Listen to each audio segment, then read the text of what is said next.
আজি অসম চৰকাৰৰ যি বাজেট অধিৱেশন চলি আছিলে অসম বিধানসভাৰ পবিত্ৰ সদনত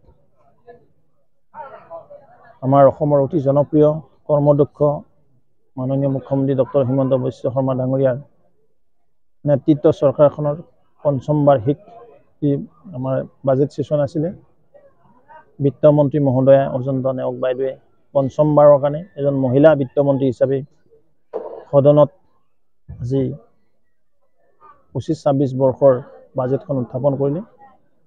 কেইবাটাও নতুন সংযোজন আৰু বিভিন্ন ধৰণৰ উন্নয়নমূলক লগতে সামগ্ৰিকভাৱে অসমখনক কিদৰে আগুৱাই নিব পাৰি তাৰ এটা ৰূপৰেখা স্কেলিটন দাঙি ধৰি কৰবিহীন এখন বাজেট ৰাইজক যি উপহাৰ দিলে তাৰ বাবে সন্মানীয় মুখ্যমন্ত্ৰী ডক্টৰ হিমন্ত বিশ্ব শৰ্মা ডাঙৰীয়াক ধন্যবাদ দিছোঁ।